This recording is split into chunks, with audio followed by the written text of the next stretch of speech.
Hello everyone, welcome back to my channel. My name is Brandon. Welcome to my channel, The CD Collector. If you're new here, this channel is about anything music related, preferably obviously CDs. However, I will talk about music news, album release updates, and also show parts of my 4600 plus CD collection. If this is something you might be interested in, please consider subscribing. I would greatly appreciate it. Um, Today we're going to talk about a few little news stories. I have 8 or 9 news stories I'm going to talk about briefly here. I'll pull them up on my screen also so you can try and reference them. Hopefully, the pop up ads won't be annoying. We'll find out.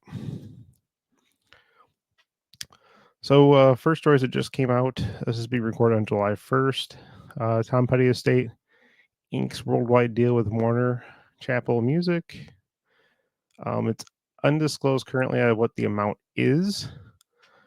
Over his 40-year career, he did record 13 studio albums, 3 solo albums. He was also part of the Traveling Wilbury Supergroup and also a band, Bud Crutch. They're going to be, my guess is they're going to be reissuing everything again. Again, nothing was disclosed as far as what he got for it or what the state got for it. However, kind of going over the biggest acquisitions. Queen was probably the largest at 1.27 billion, which happened in June of 2024. Kind of skimming down here, Kiss did 300 million in April 24. Michael Jackson estate 600 million, 100 million for Rod Stewart, 225 for Katy Perry of 5 albums. So kind of interesting how that's going to go. I'd be curious to see what the Petty Estate got. Obviously, probably not as much as Queen. Could be in the Michael Jackson range, possibly. I'm assuming those numbers will probably be released at some point down the road. But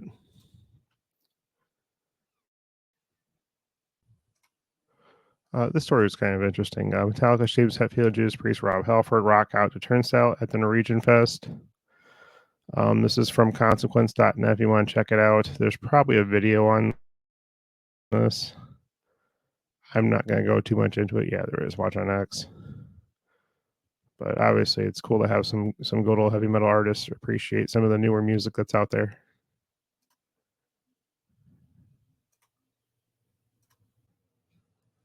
Sad note here: Peter Collins, Rush and Queen's wife producer, died at the age of 73. He's produced albums by Alice Cooper and Bon Jovi, among others. He's probably most known for his production credits on 4 Rush albums in the 80s and 90s: Power Windows, Hold Your Fire, Counterparts, and Test for Echo. Also produced Queen's biggest albums, Operation Mindcrime in 1988 and 1990's Empire, as well as Alice Cooper's 1991 LP Hey Stupid, which is my favorite Alice Cooper album, and Suicidal Tendencies, Art of Rebellion, and Bon Jovi's These Days.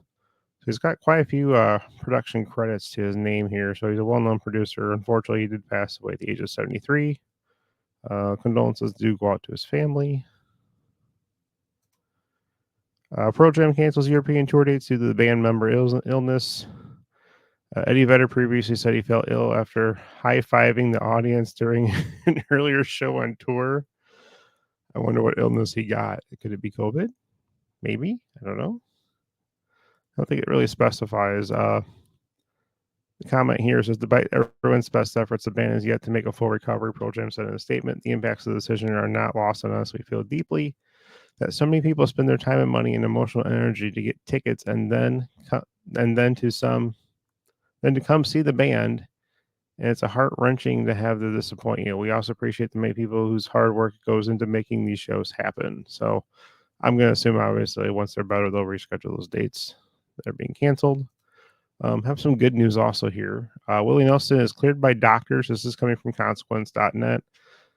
He will return to the road next week, just in time for his annual 4th of July picnic. So that's really cool.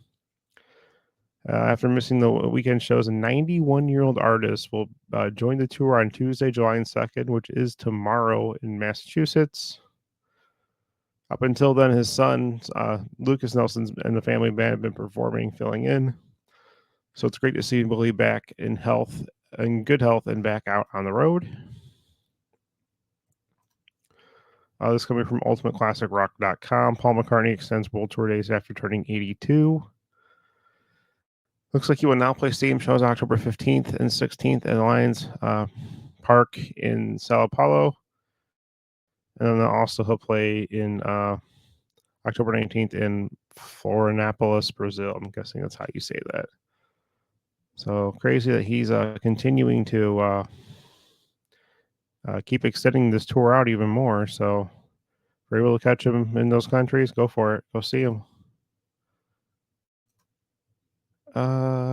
This is cool too. Good solid hard rock band here. Papa Roach celebrate 25th anniversary of Infest with concert at London's OVO Arena, Wembley. Looks like their only UK appearance in 2025 and their first ever headline show on February 7th, 2025. You'll see the band's biggest ever production journey deep through the vast catalog of music, including a celebration of the 25th anniversary of the iconic breakthrough album Infest.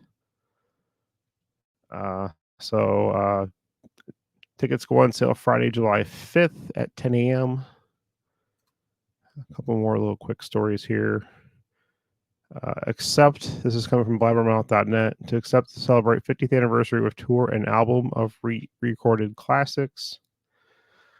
They're going to celebrate the 50th anniversary in 2025 and 2026. To mark the Mammoth Milestone, they're going to, with a very unique tour at the end of 2025, and an anniversary album will be released early 2026. So be on the lookout for some tour dates and chances to get tickets for those coming up. Probably later on this year, I would assume, and look for a new album coming out the following year in 2026. I do like Accept. They're a good, solid, just band all around. And lastly, this is from loudwire.com. Punky Brewster shares her heartfelt tribute to her ex-boyfriend, Shifty Shellshock. He was the lead singer of Crazy Town, they had the big hit Butterfly. He recently passed away at the age of 49. Didn't even know that they dated, so it's kind of cool. The actress Punky Brewster dated Shifty Shellshock. Looks like they were dated for a year between 2021 and 2022. She said, "My heart is whispering a million I love yous for the way you love my children and I so unconditionally. Can see your smiling sweet face in the middle of school when you kissed me in your tunnel of love, and the way you swept me away again as we grew up to show me what timeless kind of love feels like. No words could ever express the love we shared or how we are feeling right now. It is a language all its own." And that's really all I have. Just a really quick news update for you guys regarding those stories. If you like the information that you received, consider subscribing to the channel. Click the like button, which also does help me out. Click the bell also for future notifications of other news videos and other videos just like this. And if you made it this far, I just want to say thank you for your time, and I'll catch you guys all in the next one. Bye, everybody.